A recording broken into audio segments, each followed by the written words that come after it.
Hi, this is PattyAnne and I'm here to show you a short video on the next part of the project, which is slaying the reed and threading the heddles. And I'm just going to do a bit of that because I'm sure y'all know how to do that. I was just going to show you the way that I've learned to tie on at the end. But what I did do in the beginning was I have a halfway point marked right here on my reed. And so my total width in my reed is going to be 11 inches. So I'm going to go 5.5 inches over from the middle part to start. So that's what I did. I measured and I put my first warp end at the 5.5 inch mark. And then I'm just simply, I took off the handle. I'm holding the cross in my hand.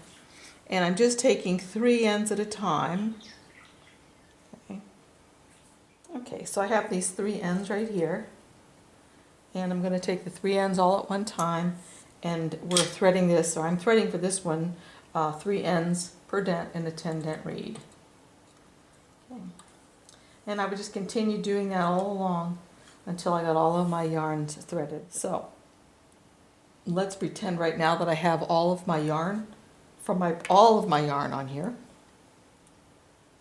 The next thing that I would do is go to the back of my loom and start threading my heddles. And okay, I'm at the back of my loom now, and what I would do first is just kind of split my heddles so they're back down the middle, and then I should have a rough idea of how many heddles I need. So I would bring all the heddles, half of the heddles I need from the left side, and half of the heddles that I need from the right side, because I really want this to be balanced. So if that's all the heddles I'll need, if I were to count them a little bit better, and I could roughly tie a loose yarn around this end, and I can remove that and adjust it later on, but I will put that back on when I'm starting to weave. So when I start to thread, I push, and then after I pull these heddles out that I need in the center, then I push them all over to the left. Those stay over there, so they're all over the left. Then I look at my picture, which I've enlarged, and I start working from over here on this part right here, and I'm hoping you can see this. I can't tell for sure what the video looks like, but I'm supposed to thread 4, 3, 2, 1, then 4, 3, 4, 3. So what I do is I thread it in groups of 4. So I'm going to put it up here. If I didn't have a stick like what I have right here on my loom, I could just cut this and tape it somewhere where I can see it and follow along easily. So the first thing I would do, since I have to do 4, 3, 2, 1, I have to remember now I'm at the back of the loom. So number 4 shaft is right here. Number 1 is there. So the first thing I'm going to do is I'm going to pull out 4 heddles at a time. 4, 3, 2, and 1. Then the next thing I'm going to do is I'm going to reach back here and get my yarn, my warp, and make sure I'm taking it from the very next dent. Of course, 3 of them are going to come from the same dent. Let's see, so I need 4 ends, and there we go, that's from the ones I need. So then what I usually do is I'll separate them like this, making sure I'm not getting them switched or crossed in the back. So I end up holding them like this, and let's see if I zoom in a little bit. So I hold them in my hand like this, and then I can simply start here, and as I said, the one in the back here is 4, so I'm going to get it first. I'm going to go put my heddle hook through there and grab, whoops, wait 1 second, and grab my first yarn.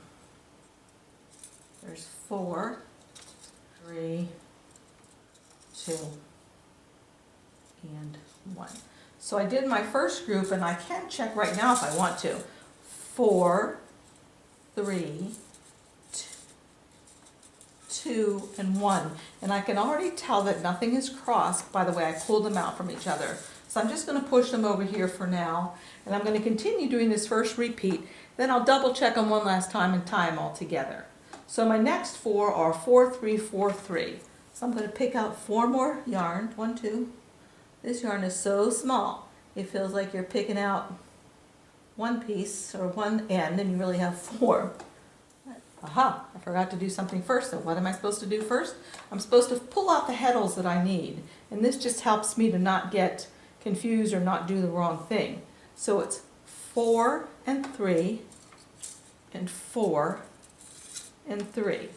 So again, I'll pick up these warps, get them situated in my fingers. 1, kind of feel like a spider, 2, 3, and 4.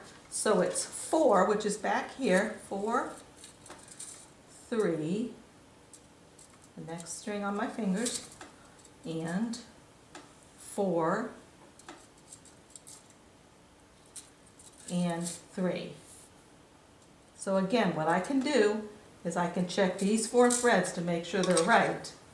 Okay, there's 4, it's not crossing anything, 3, 4, and 3. So those are also right, and I can pull them over here to the side so they don't get in the way. So I would continue on like this until I get all of my yarns in that one repeat threaded. And then what I would do is I would come back here and try to make these ends even up pretty well. Okay, pretty well. And then after they're pretty even, I'm going to tie a knot here. Okay, just a knot. My teacher says that she likes, when I was taught, to go way down to the end so as not to waste yarn, but I'm always afraid that one of these little ends won't be the right length and I might lose something, so I do it up a little further than what she might. And I just tie a knot like this. The reason why I do that, and this is the fun part of the way that I like to tie on, and I'll show you that very quickly right now, is bring this rod around.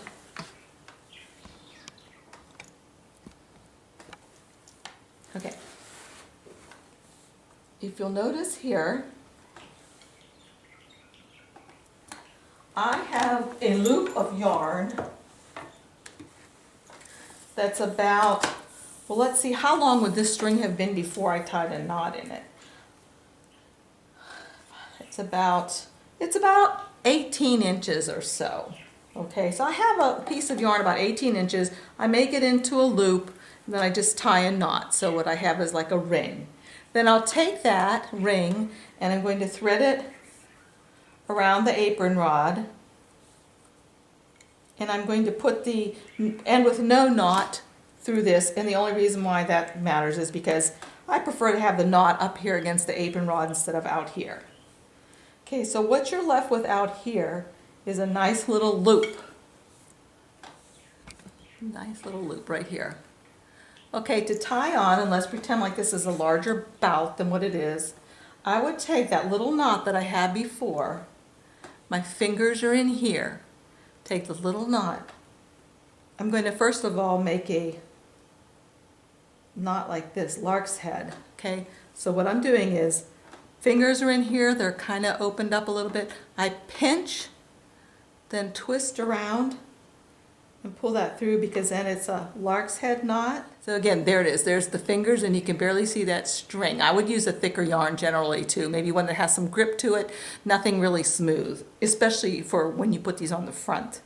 But anyway, put your fingers through there, pinch it, go around it, and pull this part that I just went around through, and then right through there I'm going to put this knot, and that's all there is to it. That's tied onto the back apron rod, okay?